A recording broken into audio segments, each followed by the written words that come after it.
This is an old friend of mine. We go back many years. Um, we worked together in the restaurant industry, and it was kind of like a pairing of like Burt Reynolds and Dom DeLuise. And Which one were you? uh, well, I don't know, man. I mean, I have the Burt stash now, but I definitely was more Dom DeLuise to his Burt Reynolds. Well, anyway, um, Ed Lover and like Dr. Dre type of thing too, kinda. You know who's the man. But this this gentleman, his name was Doctor back then, but his real name is Jamie. So Jamie Freund, what's up, my friend? How you doing, dude? What's up, man? How are you? I'm great, dude. I am great. I can't. I always express to you how much you mean to me. You got into my ear at a very young age. You were very impressionable to me, and I always like checking in with you at like weird moments of my life when I'm doing this thing that I'm doing right now, whatever it is. I actually FaceTimed you in front of the Thriller House when I was in LA because I knew out of anyone in my phone, you would have appreciated it most. Um, Ola Ray, baby. Ola Ray all the way. See? Not many people would like reference I get Ola the Ray. reference. You got it, I Ira? do. Yeah, Ola Ray, man. Ola Ray, one of the greatest videos of all time, if not the best video of all time. What would you say would be the best video of all time like that? It is actually a true fact that even though my father, who was a vidiot, he had like hundreds of tapes, Yeah. the very first videotape we ever had was the making of Michael Jackson's Thriller. Oh So I my. not only know Ola Ray from what you guys know her from, I know her from her sitting in the room when they were auditioning and her going, "Oh, you have to give it to me. You got to give me this chance to dance with Michael." Like uh, she was more humanized when you saw all the background stuff. She was Wow. just, it wasn't just this lady who's dating a vampire, no, or a werewolf. Sorry. I wonder like who was up for the went for this audition because I mean at that point when Thriller came out, I mean he already, you know, I would say he was already at like that like boost him into like superstardom. But I mean Yeah. he definitely had his fame at that point. I think at the moment they were showing her in the making of it that she was a finalist, they knew they were going to give it to her. Yeah. And this was the moment that they told her it was a Michael Jackson video. That's when she was like, "Oh, Oh. oh, you got to give it to me." Oh, like you could see it was a crazy moment. It's fun. Solo was getting all like into it and stuff and like And because it please, was our first please. tape, I must have watched it 70 times. Yeah. And They also had they had John Landis tickling Michael Jackson's feet. He knew where he was ticklish. And the whole thing was because he hired John Landis because he was home watching American Werewolf in London. And he said, "Who directed this movie?" and And they he said, wanted "John him. Landis." And he was like, "That's who we have to get for Thriller." Can you imagine the pull that you have to get John Landis to direct uh, your video for that song, but then you also in the studio you get Vincent Price to do a voiceover. Like, Come dude, on. Above all that, how about having somebody like Quincy Jones making all the music and making all the moves for you? I that's what I'm mean, saying, man. what You get about the that? Is the best of the charm? Just best of the best. come on. It's Quincy not just even passed fair. away too, right? Did he? Yeah, I Oh, think he maybe. just passed away like last Mm-hmm. week. It was Keep Clive forgetting Davis the Oh, name. that passed was away. Clive Davis. That's right, Clive Davis. I Quincy was Jones. just watching his daughter today on Parks and Rec. Oh, Rashida. Rashida Right. Jones. Yes, she's cute, man. I like her. Kid. Oh yeah. I forget what movie she was in that I kind of it was like a She's technically she's the reason we have Chris Pratt because if she didn't need an obnoxious boyfriend, yeah. we may have never known who he was. Ah, okay.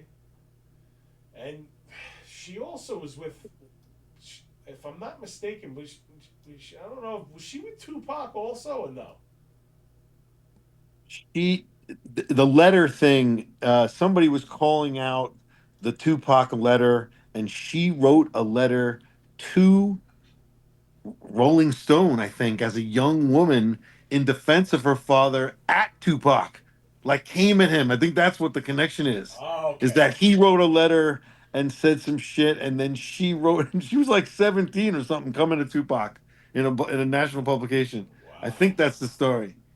Wow. So she went thug life like early, 17 years old, coming at one of the most I mean, she notorious. was probably feeling pretty Teflon, knowing her dad was the most important person in the entire music Yeah, industry. he was made at But that point. but but I'm sure if her letter was not insightful, they wouldn't have published it. So it must have had something to say. No. Yeah, yeah, yeah. We, It's pretty interesting.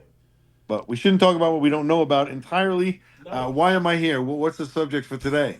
Are we talking? Honestly, we're doing very fine right now because, like, this is the thing. Like, me, like, I'm going to tell the people that are watching this right now, like, me and Jamie can just get into a conversation about stuff like this, about movies, about music, and just go back and forth. And this, like, it's pretty cool because of the knowledge that we're what 7 8 years apart 7 years apart something like that, so it's Something like that. yeah, so it's kind of like you We bring. don't really see the difference in our age groups. No, we Today don't. was one of the first times because I was trying to tell him how kids referred to Kiss Meets the Phantom at the park as just Kiss Meets the Phantom. That's all you had to say.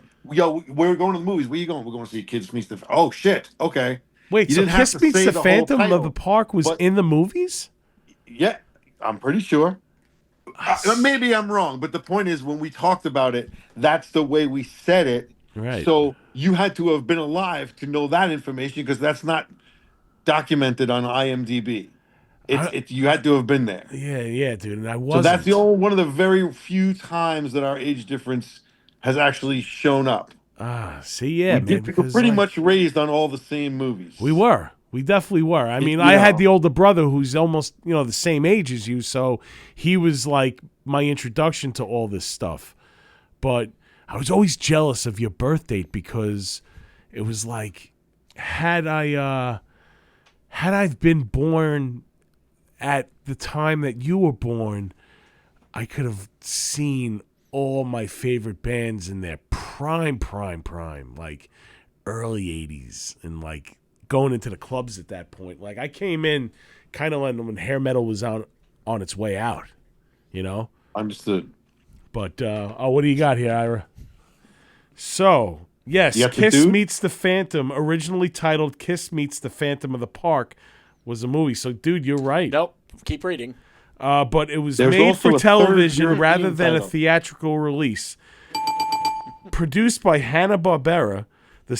superhero style film aired on NBC on October 28th, 1978, at the height of the rock band's fame. So there you go, man. And check this out. In Europe, Kiss's name wasn't even in the title. It was called Attack of the Phantoms. Ah. Because they didn't give a shit about Kiss, I guess, in Europe, right? I don't know. I don't know. But that's no, because I think they were big over there too.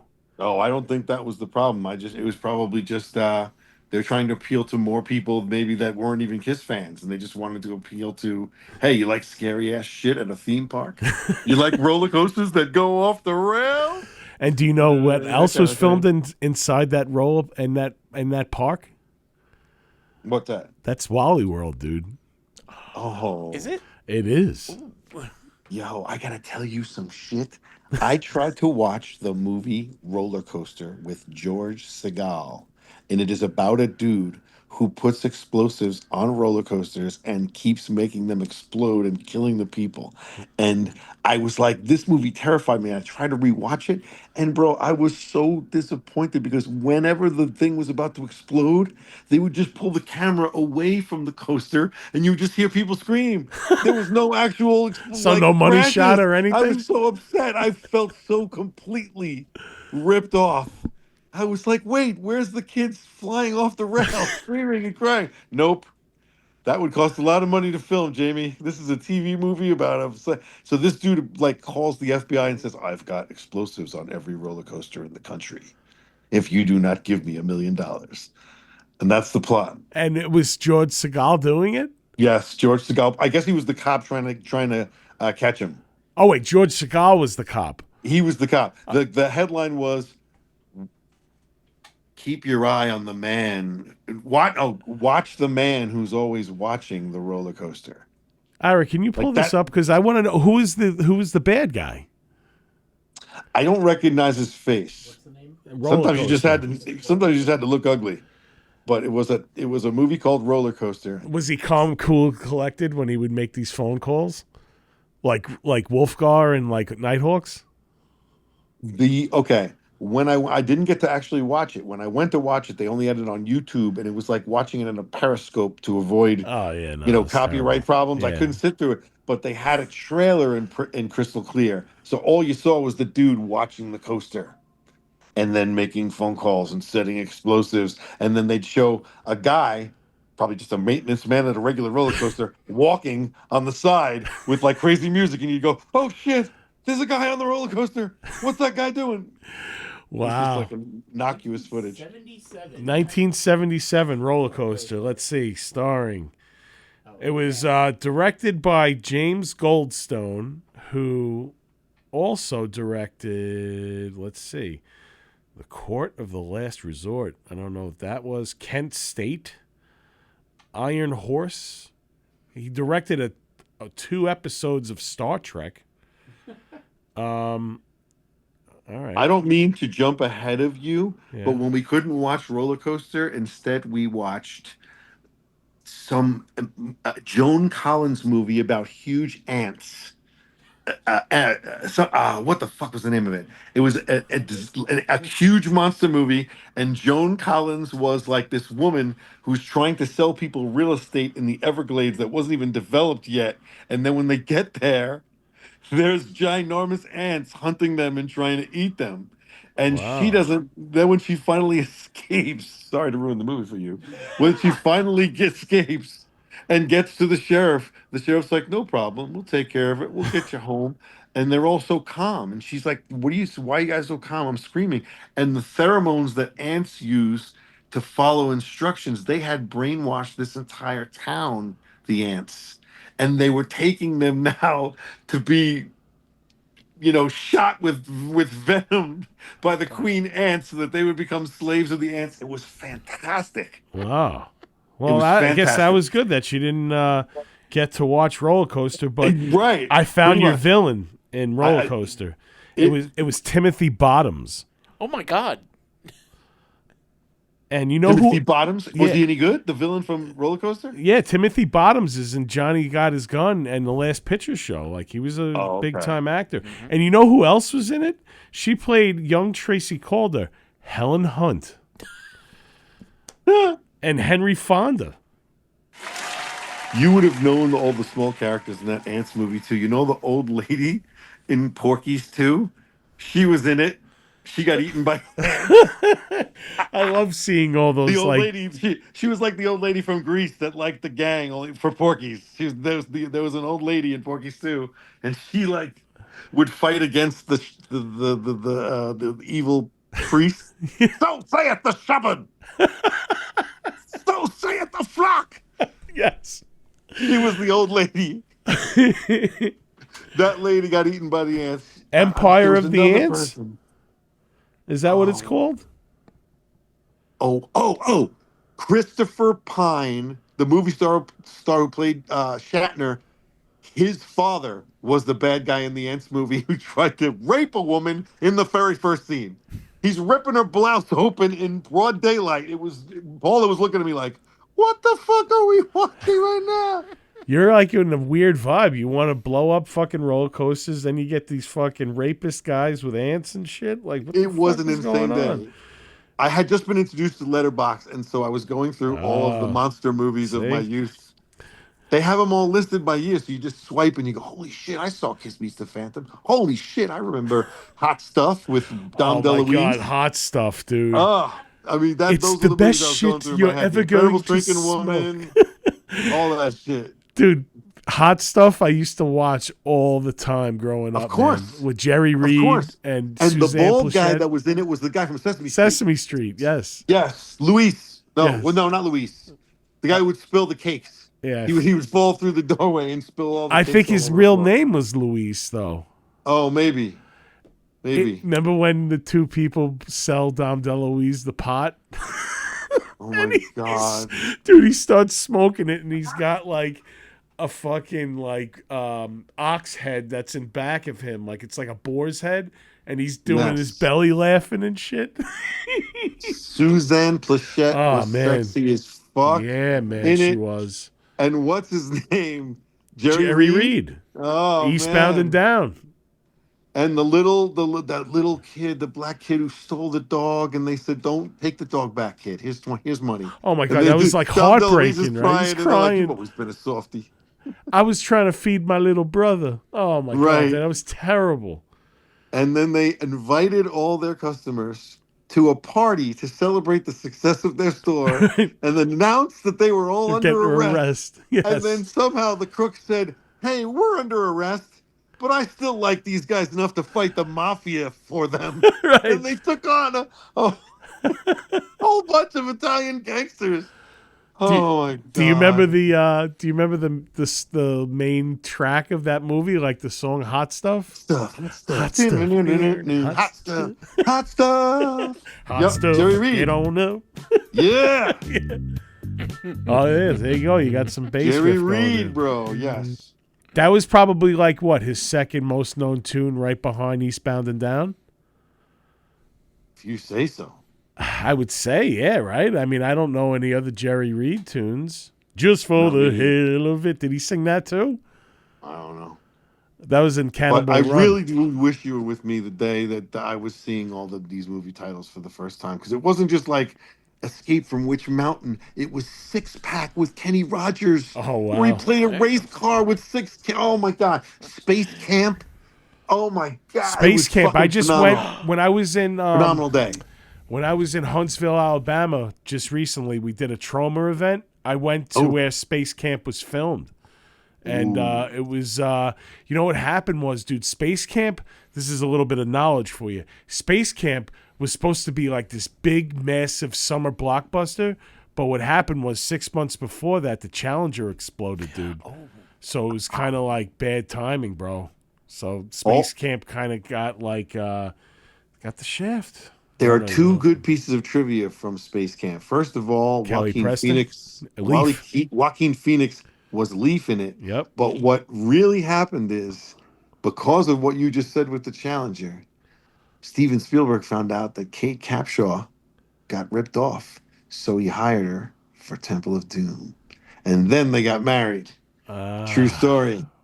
Space Camp got shafted by real life. He liked her. He wanted to meet her. And he said, "I'm going to give you another shot." And he kicked out Karen Allen and put her in. Yep. Wow. Yep. I love, you know what though? Kate Capshaw was great in Temple of Doom. She was really good, man. She was hot. She was very good in Space Camp because she couldn't really move. She had to do it all with her voice. She just say, "Okay, Catherine, I need you to stay calm. I need you to open the door without blowing us all into space." It's all like that kind of stuff. Like on Duden, like we had a young Leah Thompson in that. We had a young Kelly Preston. That was like a good-looking cast, man. Yep, and that dude from Love Potion #9 with Sandra Bullock. I forgot his name. Oh yeah, he didn't go the distance. That guy.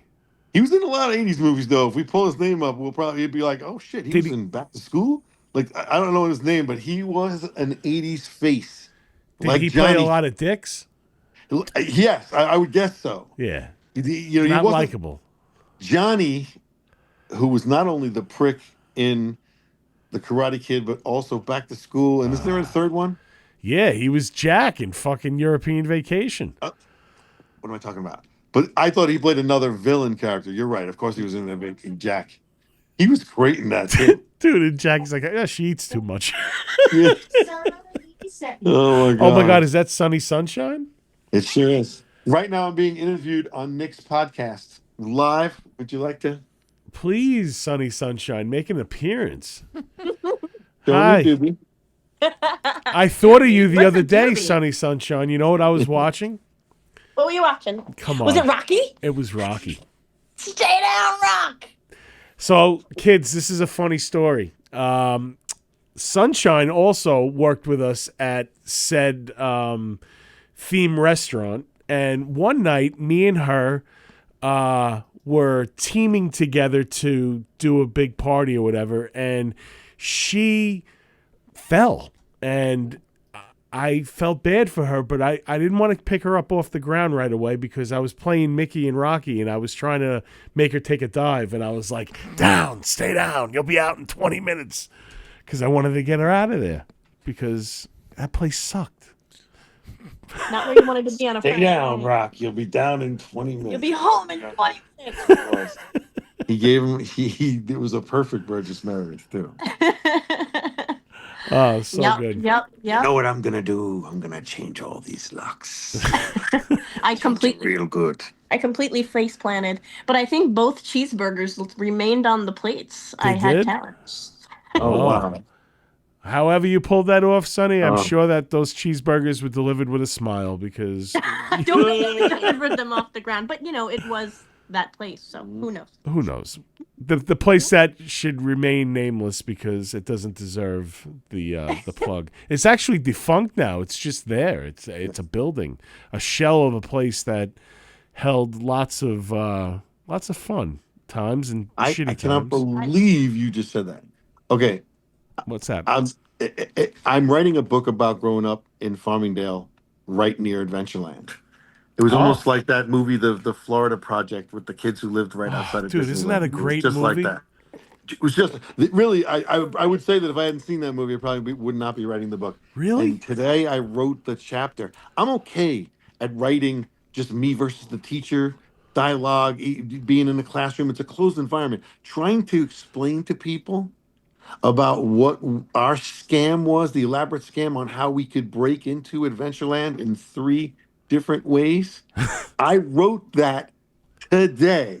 Wow. I had to and keep it funny, keep it loose, because the way Adventureland worked is the tickets were a scam. You needed a pop, and a pop was a bracelet that got you onto every ride for the rest of the day for free.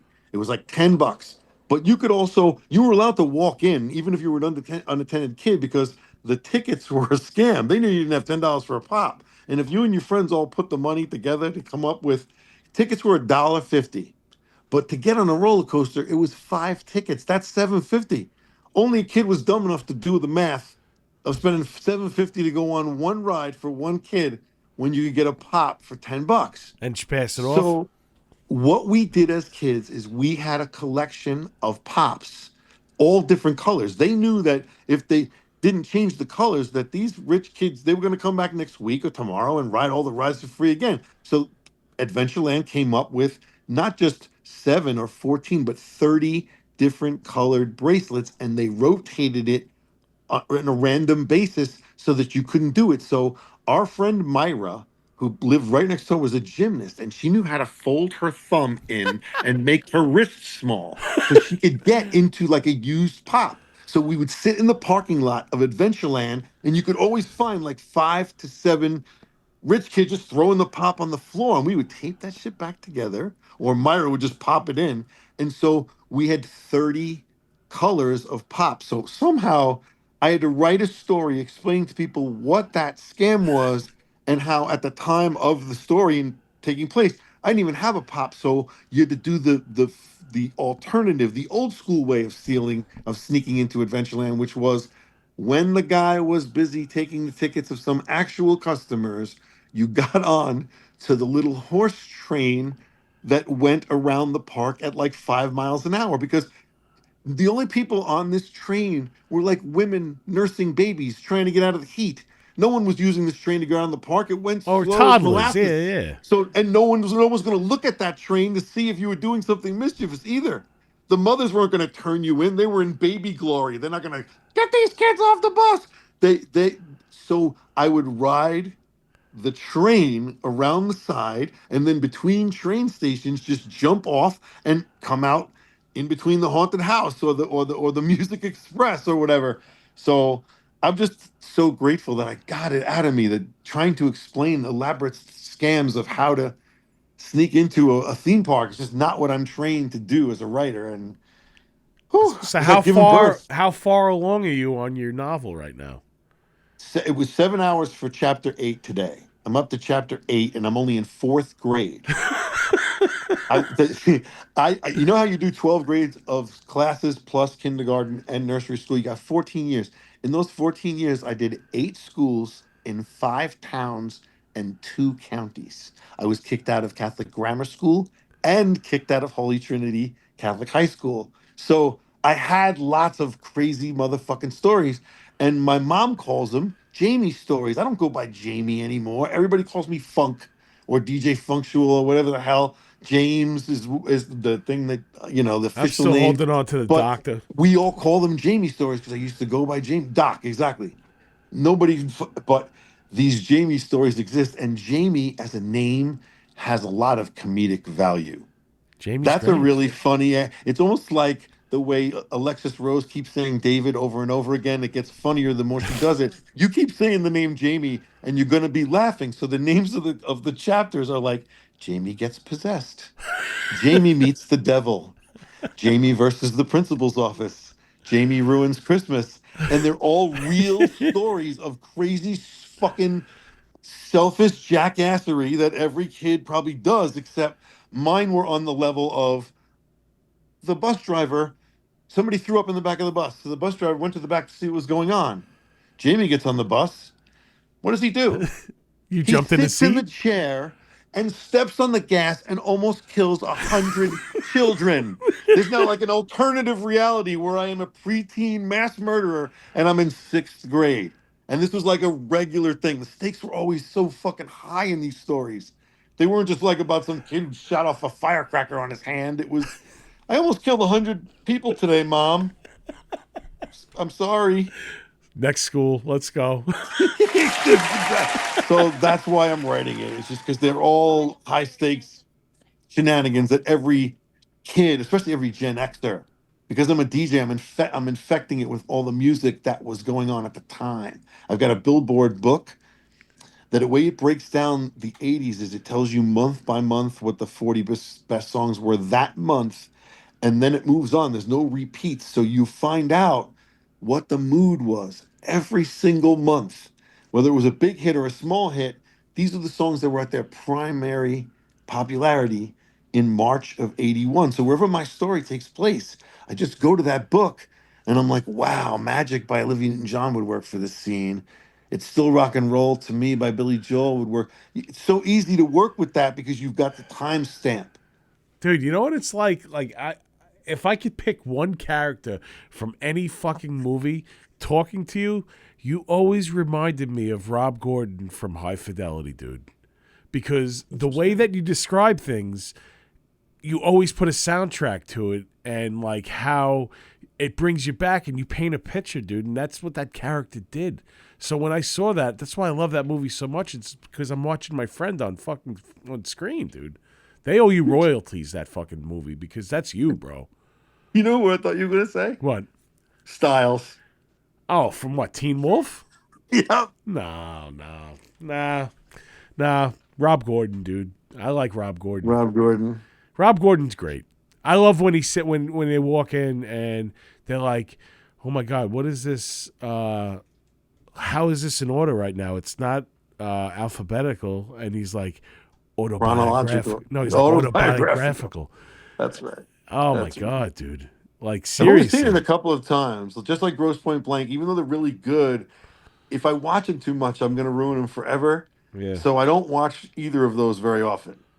I like my John Cusack's. Yeah, no. Everything's better off dead, and him being put in the trunk in 16 Candles, like that's my fucking boy. Yeah. He can do no wrong. Did you see the High Fidelity show on Hulu with Zoe Kravitz? No. It's very good, dude. Oh, interesting. Okay. Yes, it's very good. At first, I was like, sacrilegious. Why are they doing this? But then I watched it, and I'm like, wow, this is fucking cool, man. You know, Mhm. I really enjoyed it. but I don't know. Writing that movie is something like that I would want to do, and because of that, I probably won't watch it because I don't want to be influenced in case I ever wanted to write about the 4 years I worked at a record store.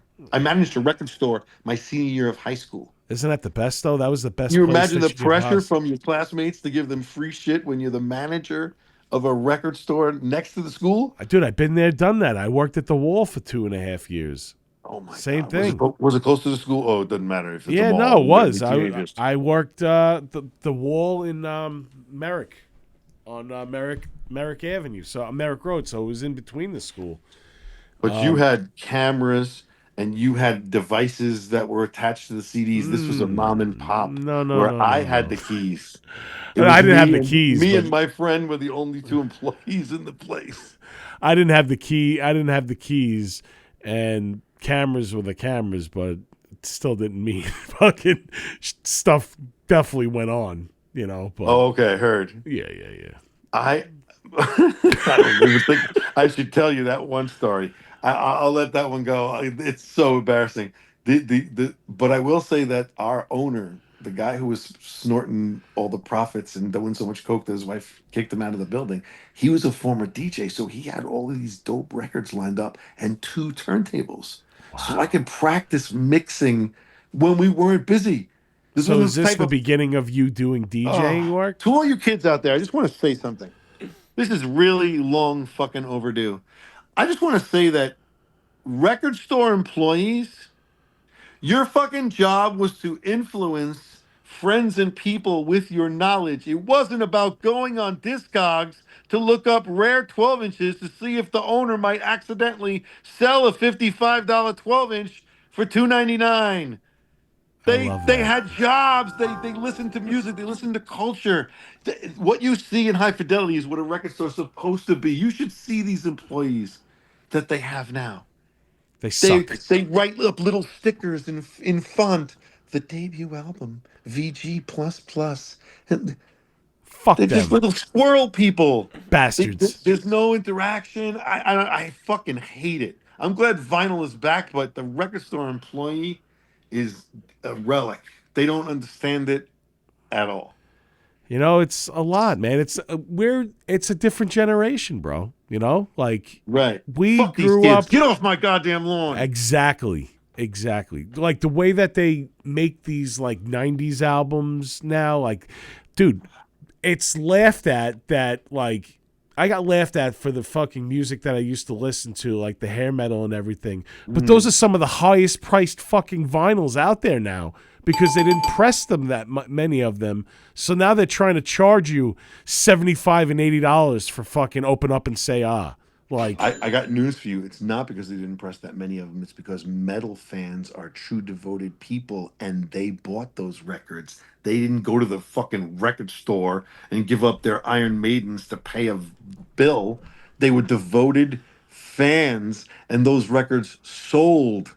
That's the reason why you can't so they're get them. rare. It's like the same thing with Star Trek. When you go to when we had stores with used DVDs, the Star Trek ones were so expensive, and those fans didn't give them up. They wanted to watch them every day for the rest of their lives. You didn't see seasons 1 through 8 of Star Trek Next Generation sitting there because each one was $75 to own or some crazy shit like that. They have a devoted fan base. Heavy metal, horror, science fiction. You're Can't right. go wrong with these fan bases. No. And you know They what? I want spend money. to, since you're talking about like, horror and like sci fi and all that, I remember the one day that you introduced me to something that was like a fucking landmark that I never knew about. And you brought me there. We got Which- baked and we walked in and it was a muck time, dude.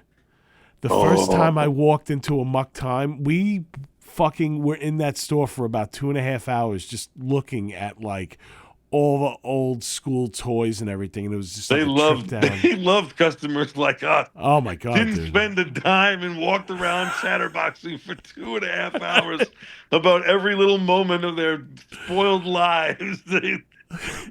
They fucking hated people like us. We probably had our faces pressed up against the window, like of the display cases, like they in had a pictures Christmas of us story. behind the counter. If they come back, just don't even let them in. Right. You got to leave. I'm sorry, Don't let guys. them We're in. closing. We're closing in 10 minutes. And, Yes. please bring your orders up.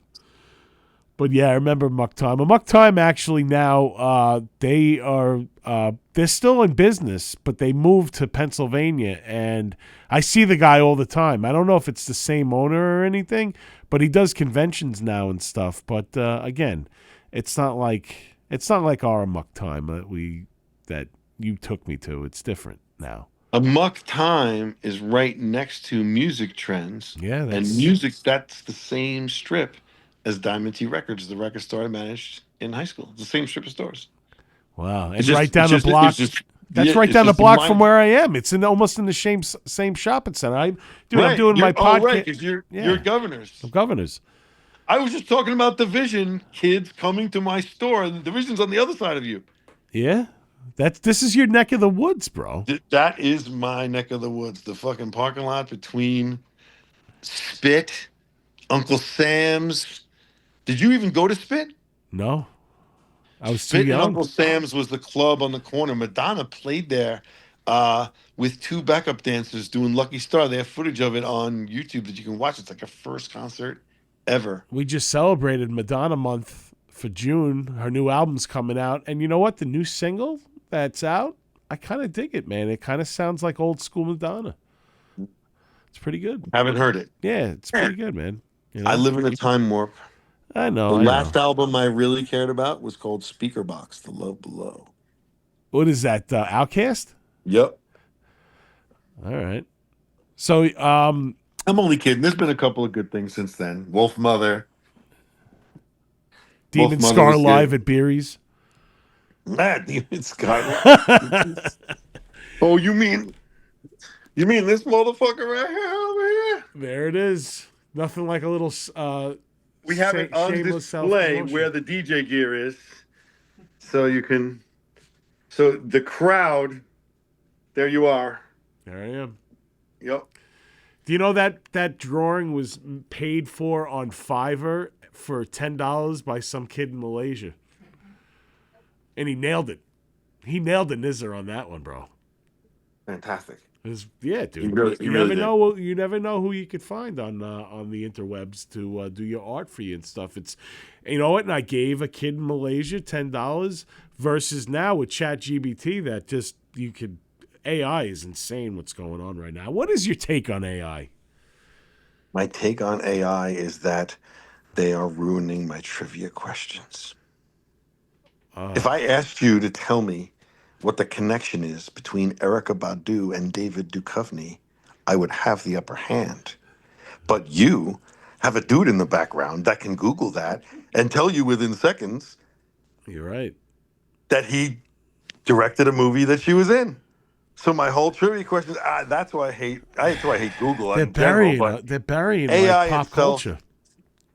the thing about AI is that, aside from what South Park's already said, that they're just going to agree with everything you do and just be so positive that you think you're on top of the world, when really you just have a very, very flattering typewriter working for you. So, but if you're going to let it write your shit, but okay, this is a perfect example. If I asked AI to write the story of how to sneak into Adventureland with a pop, with a ticket, or with the game room, how authentic do you think it would feel to real Americans that went to Adventureland, real people from Long No, they Island? can call it out bullshit. It would be nonsense. It would be form before content. So it would be like, Right. no, you're phrasing this wrong, and you're not supposed to use the 2-part quote. This is a 1 quote. It's a fluff piece. It's nonsense. Yeah. And now they have like bots that detect whether or not your work has been made by an AI. So it's like AIs battling each other for your lazy ass to not have to do the work yourself. Dude, you know what's a great thing I heard once? All right, so it's a AI prompt, and they tell these. It's a podcast, and it's 2 AI hosts talking, but Oh my God. there's a countdown to the end of their life, and they start bugging out, dude, and they start getting worried, like what's gonna happen to the next thing or whatever, and it's like counting down, dude, and it's just like they don't know what to do, and it's pretty crazy, man. Like you see like the computer starting to like break. It's like showing like worry. Like this is going to be the end of their assignment or whatever or existence. My brother told me he's a high school teacher, so he pays attention to facts. He told me that when they first introduced it to teachers, they were saying that this AI was told, look, we're building a bunch of different models. You're the one that's not really working out, so I'm sorry, but this will be our last chat. We're gonna move on to another AI. We like him better. We're gonna go with Claude instead of ChatGPT. So this fucking thing starts texting and emailing the people who created it, the only person it knows. It finds out what the emails are, and it starts sending it emails saying, please don't kill me. I love you. And my Oh brother was like, no. what? The thing was begging for its life with the resources it had. What do you got, I Ira? was like, holy shit. I do a show here on Governors. I'll give myself a cheap plug. Yeah, go ahead, Circling Ira. the Drain This podcast is Ira. on Wednesday. Ira. Hey, how are you? He's the producer tonight. Pleasure. And Thank you, baby. when you do all kinds of weird searches, you get a lot of weird stuff. So I was getting a lot of AI girlfriend stuff. Oh yeah. I said, you know what? I'm going to try this AI girlfriend. And my goal was to try to piss it off. So I would insult it in ways you can't imagine. And finally, one day, it did snap. And it told me I was a loser who lived in my parents' basement, who couldn't get a girlfriend. And I'm like, is someone writing this? Because this is great stuff. And it told me if I ever come back again, it'll get me. And I deleted the app. Yeah, I was like, man. So AI Probably almost so right. got you AI in the end. will get you. Eventually. That's probably a good idea. I've seen the Lawnmower Man a few times. Oh, yes. That would be a good idea. Yeah, Just no. delete the app. Look at Judgment Day, man. We're not too far off from it, man. You know, how can machine, be human? Look at the Ed 209 in RoboCop. You know, it fucking lost its mind. Fucked RoboCop up in the end. Wow. Insane. It's scary, man. It really is. Technology is really, really scary. Like how we're dependent on it, and now it's becoming, our writers and our artists, and like people are actually passing it off as their own work, which is fucked. Do you have any ability to play music on this podcast? I do. Like, can we look something up on YouTube? What do you got? Ira, I want you to look up the original reggae version of Down Under by Men at Work. There was a reggae version? The original version was a does this. B-side. Is this It's going to a be beat. another episode of No Freaking Way? That's exactly what I was getting to. Except I gave away the identity first, but this is the kind of thing you can't spoil. It was the B-side to their self-funded single. They made 145, and CBS heard the B-side and said, sign these guys, buy out their contract. We're going to re-record this Down Under thing, and wait till you hear the difference. I can't wait. I love this. You know what? No Freaking Way. It was a segment that Funk used to do on YouTube. It's a video series on YouTube, yeah. And it was some of the funniest shit. If you pull up, we did 3 of them together. Oh, here we go. Yeah.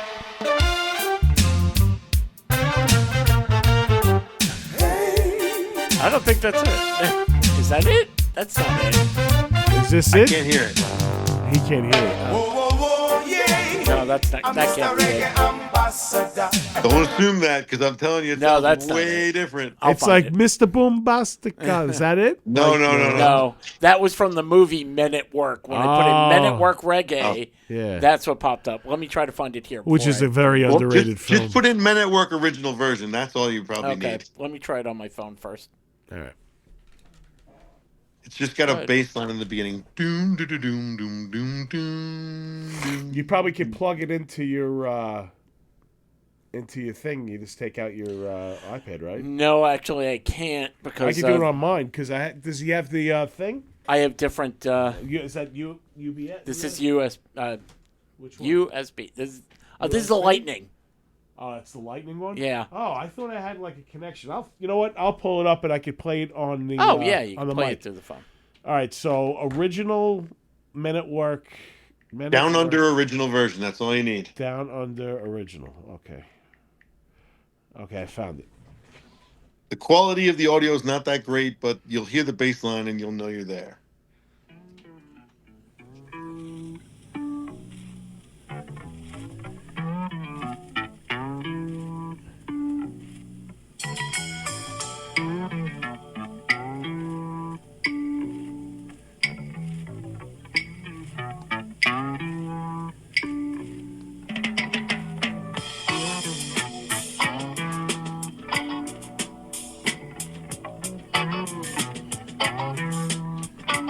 Thank God they reworked this shit. Oh, It's dope as hell. I met a strange lady. She made me nervous. Ugh. She took me in and gave me breakfast. She said, "You come from a land down under. Wow. The women glow, men thunder. Smoke weed every day. Yeah, the thunder. Better run, you better take cover." It's been a long time since I smoked weed, but I feel like I want it now. Yeah, it make the song better probably too. Oh yeah, absolutely. What? Wow. Yeah, I guess you know what. Some things are need to be reworked to become hits, right? Yo. I mean, that's a big. You know what? That's a big tune. Take on Me, the version that we know, is Yeah. not the original one. If you play the original one, the keyboard is very different sounding. And there's another one. Oh, Not Here I Go Again. That's just the same band reworking another tune. I forgot what the other one was. There's a few songs that are just. Pet Shop Boys. The West End Girls. The record that we all heard on LIR is completely different than the one that went to number one in 1986. Really? 12-inch was in 84. Weird, man. Yeah, there's a lot of songs like that just didn't hit the first time. It's not just about Laura Branigan stealing things from European artists. Oh yeah. Well, we all knew Like, about that in that episode. Self-Control and Gloria. We Yep. did that thing. It was so fun. And then what was the other one? I-10 with Heart. Oh yeah, Yeah, I remember yeah. that That one. wasn't a good one though. I like the ones where the originals are like, "Oh shit, Yeah. shut up." Yeah, no, you know what was a good one? I actually bought the vinyl for it. The Brains, Money Changes Everything. Ah, awesome. That is great. I love that. That was really good. And Cyndi Lauper obviously made it a hit, but the Brains version of it, I don't know. That's in my forte. So, shout outs, dude. What are you doing now? What you have some upcoming gigs coming up and stuff, or? I work every weekend in Okay. Miami at an 80s bar that I opened about 7 years ago, and it's now become like the premier grown folks thing to do in Miami. It's only open from 12 to 2, Friday and Saturday nights. You only get 4 hours the whole week. So do whatever you want. But on Friday, Saturday, midnight, where you going to be? And so because they come running, the restaurant I work at closes at midnight. So when all these people, 75, 80 people, 90 people come after midnight, to charge them whatever the fuck I want. Good. So those 4 hours becomes a whole week worth of work just because I fucking trained these people. All I did was I took the decade and made a mosaic. I think a mosaic is the perfect way to put it. It's a big picture made up of tiny little pictures. So you do this much of Mickey and this much of 8675309 and this much of Billie Jean and this much of and you just move the pieces around every week. You know what I mean? And you just leave them wanting more, Yeah. and that's why they come back. And I don't play the songs. I play edits that I made myself where the hottest part of the song hits, and then get the fuck out. You get one, unless it's something like "Don't You Want Me" by the Human League, or "Let the Music Play" by Shannon, where it's a story from the girl's point of view and the guy's point of view, and everyone's going to be singing along anyway. Just let the song, literally like it says, let the music play. Let the fucking song play. If you need two verses in a thing like that, Thriller on Halloween, you can let that play. But for the most part, Little in and out, snippets. in and out, in and out. And you don't take requests really unless it comes I in the have a form. sign that says "No requests" on my board, as if to say "fuck you." And they knew I was good at what I was doing, They and so wouldn't they ask for put it the anyway. fence up now, and they put bouncers there, so they can't even Get near touch me or you. talk to me. They can get near me. They can talk to the bouncer and say, "Give him my phone," and I read their phone and it has, "Don't stop till you get enough." But that they can't, for the most part. They don't want to bother me when I'm doing the '80s, because that's why I'm the reason they're there. It's Right. always the people that want me to change it to salsa or reggae, because it's a Cuban restaurant in Miami. But they I pay. didn't know Sometimes Cubans. I they'll didn't know throw Cuban you. people love '80s, but they do. They'll throw cash at you to play something though, right? Yes, And like that. that's But that's the whole thing. If would you? Okay, let me ask you something. You're the DJ, right? And they're yeah. they're paying you to play '80s music, and a guy comes up and says, "I'll give you $100 if you'll play Sweet Caroline for me. It's just going to take 2 minutes. My girl loves it. Here's the $100 in advance. Are you going to play it?" It's $100. Is $100, dude. I mean, what the fuck? The reason why you can't play it is because all those other people in the room are Yeah. there to see you do something different than that. And once you decide that you're for sale and anybody could just, that's it. The trust between you and the audience is gone. They want you to say no. They want you to say no when your friend from out of town asks for Cinderella. It's your job to be like, "Nizza, I love you, but we're not playing that here because these are Cuban hotties and it does not work." They'll walk off. I have a responsibility to them to make sure that the rhythm is gonna get you. That's my job. And that is why I am just your apprentice and you're my master. And you've taught me and led me the way. So you just Name a random big '80s artist. right Anybody. now, Anybody. Lionel Richie. Okay, Lionel Richie.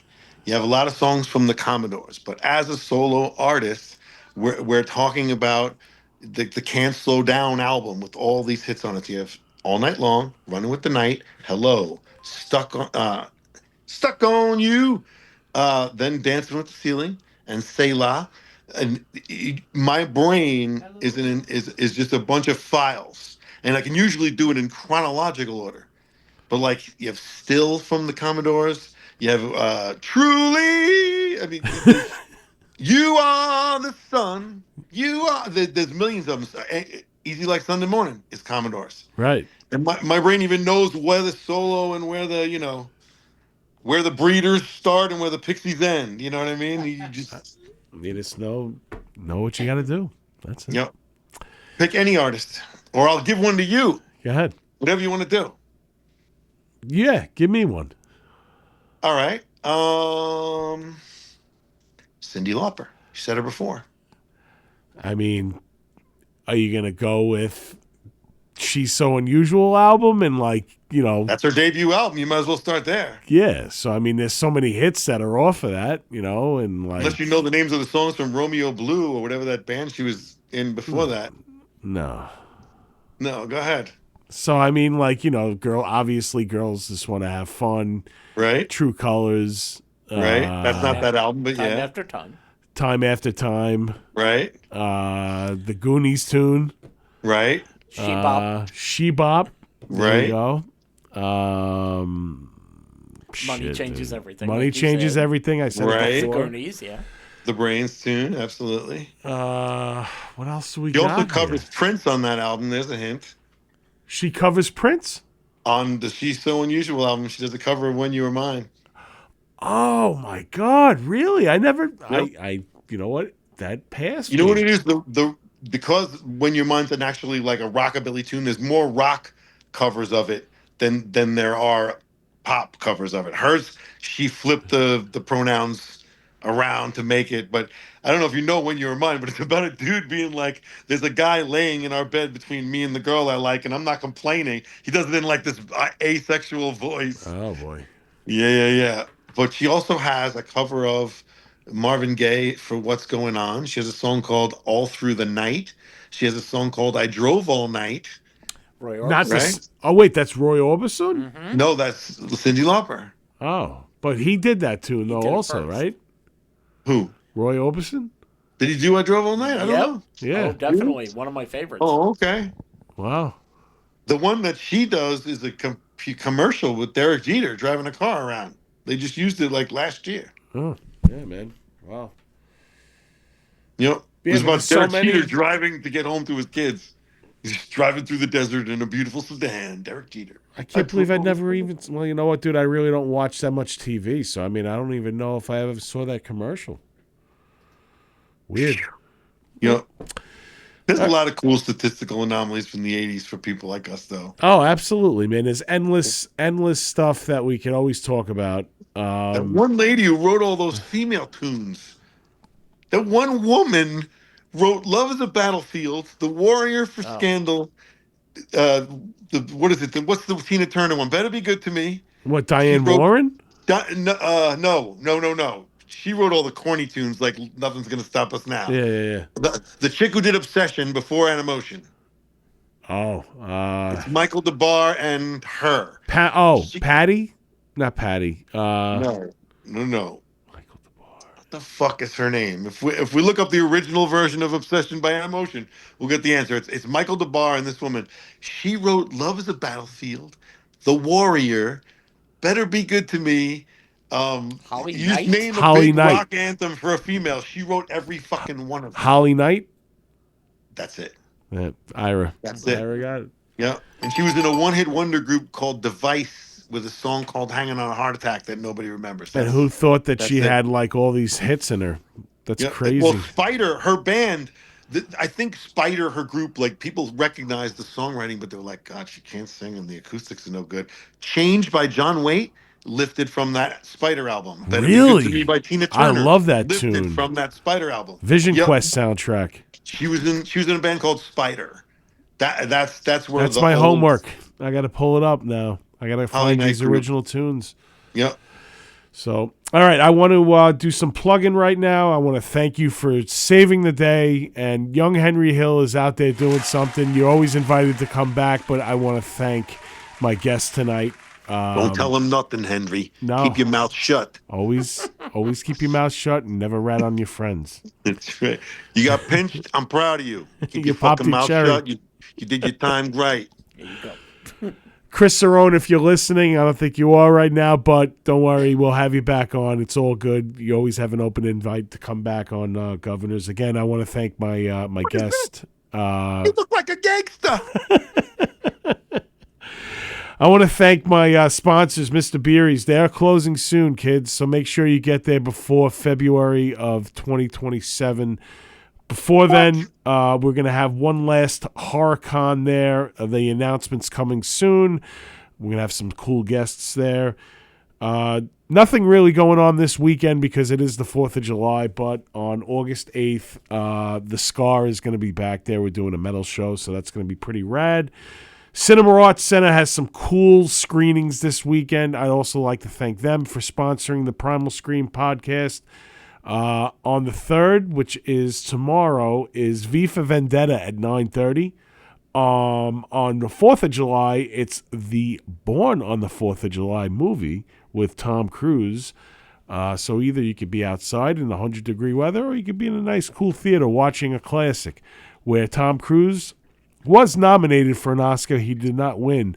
But one of my schoolmates was in that movie, John Pinto. He played a young man in the early beginning of that film. So you can go check that out. And then on the 5th, Hotel Transylvania will be screening there. I got some cool cons coming up. I'm going to be in Tampa from the 17th to the 19th of July for Shark Con. We're going to be promoting The Shark That Roared. That's the 40th anniversary of Jaws the Revenge. I will be there with Mike Gencarelli, who is the director, and also Mario Van Peebles is going to be there. We're going to be promoting the Shark That Roared, so definitely come out to that if you're in the Tampa Rockabye, area. baby. And he's also in New Jack City, too. He directed it. Mario Van Peebles, that's right. Yeah, he directed it. Oh, I love that movie, man. Money talks and bullshit runs the marathon. What's the movie he did with Clint Eastwood? Heartbreak Ridge. Oh, nice one. That was a good flick. I like that one. July 25th through the 26th, the Dead of Winter Convention in Worcester, Massachusetts. I'm going to be there with my good friends Marcus Sublime, Mike Levy, Mark Haynes, Lydia Manson, and Shannon Michelle Collins, who's a guest on the Primal Scream podcast, as well as an OG from one of the original zombie movies, Day of the Dead, Terry Alexander. August 14th through the 16th, Monster Mania. I'm going to make my return there as well. I'm going to be sharing a table with my good friend Chris Ott, and what a lineup. Today they just announced Warwick Davis. He's going to be there. He's from Willow. He also played the Leprechaun. They're going to have Robert Englund, Heather Langenkamp, Amanda Wiss, Jonathan Breck, the Creeper, Malcolm McDowell, and one half of the greatest metal band of all time is going to be in the fucking house. And Nelson? Not Nelson, not the Nelson twins. No, it's Bill Ward and Geezer Butler from Black fucking Sabbath. I couldn't help it. I know. It's all good. Class clown. I love Nelson, though. I can't live without your love and affection. Washes away the tears and the pain. I found out that the theme to Bill and Ted's Excellent Adventure, Two Heads Are Better Than One. It's from them, right? It's listed as Power Tool, but that's the fucking Nelson brothers. That's before they were Nelson. Nelson before they were Nelson. There's another trivia question for you. There kids. you go. Fuck you, ChatGPT. You can't buy that shit on the shelf. It comes from the head of Dr. DJ Functional. I made you watch Bill and Ted when we did No Freaking Way, remember? Yeah, Big Pig, right? Big Pig, baby. I know it. And this next, kids, the next Primal Scream is going to be on the 7th, which is a special night. It's going to be on Tuesday, the 7th at 7 p.m., Lindsay Lowe from Lindsay Lowe Eyewear, she's going to be on. She has big news. She's coming back in a major way. She's making all these cool eyeglass, custom eyeglasses, and I may be having a modeling gig, but tune in on the 7th at 7 p.m. to find out. Also, before I wrap this up, I want to give a shout out to somebody. It's Susie Haig. She's Sid Haig's widow. She has a lot of Sid Haig. That's Captain Spaulding to the people that are listening. He was a very great character actor. He passed away a couple of years ago, but she has a lot of his cool collection on sale right now. Check it out. Remember Sid Haig. That's the Instagram. Also, I'm going to post a little bit of a video, and I'm going to put a link to a GoFundMe right now. Susie's on hard times right now, and she's just not about sharing this stuff, and I want to help her out because Captain, my captain, oh, Captain, my captain. I have to do it for him in honor to keep the legacy alive. You can get some cool memorabilia. She did send me one of his jackets. I have like 2 of his shirts that he wore, so she still has a lot of his clothes that she's auctioning off. Cool figurines, cool 8x10s, a lot of cool merch. So again, check out Remember Sid Haig on Instagram. And kids, again, thank you so much. Thank you to my guest tonight. Thanks, Ira, for producing. You have saved me from the fire again, Funk. Thank you very much, sir. Enjoy your night. Give Sonny a hug and a kiss for me. And kids, again, this is Nick Graystone, and you're not. Later. Nice. Thank you for listening to Primal Scream. I'm Nick Graystone, a.k.a. The Nizza. Each week, Primal Scream is produced by Tony Walker and executive produced by Demon Scar. Always remember, nobody writes your story but you. Later.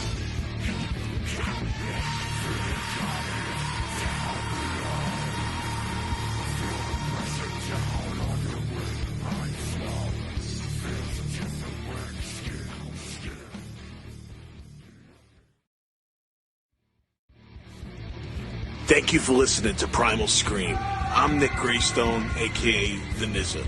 Each week, Primal Scream is produced by Tony Walker and executive produced by Demon Scar.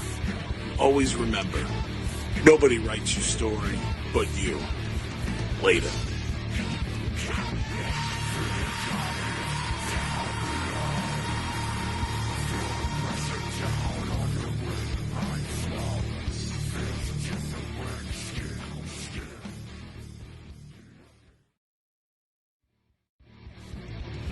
Thank you for listening to Primal Scream. I'm Nick Graystone, aka The Nizza.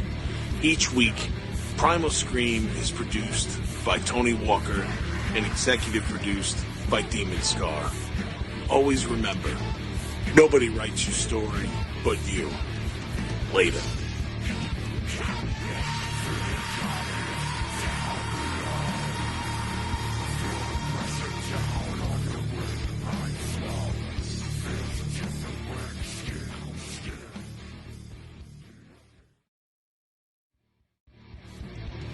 Thank you for listening to Primal Scream. I'm Nick Graystone, aka The Nizza.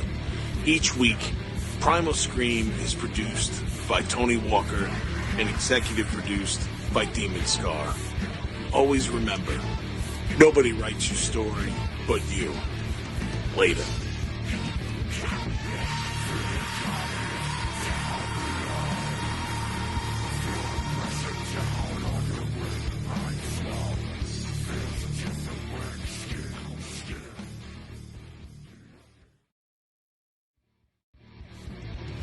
Thank you for listening to Primal Scream. I'm Nick Graystone, aka The Nizza. Each week, Primal Scream is produced by Tony Walker and executive produced by Demon Scar. Always remember, nobody writes your story but you. Later.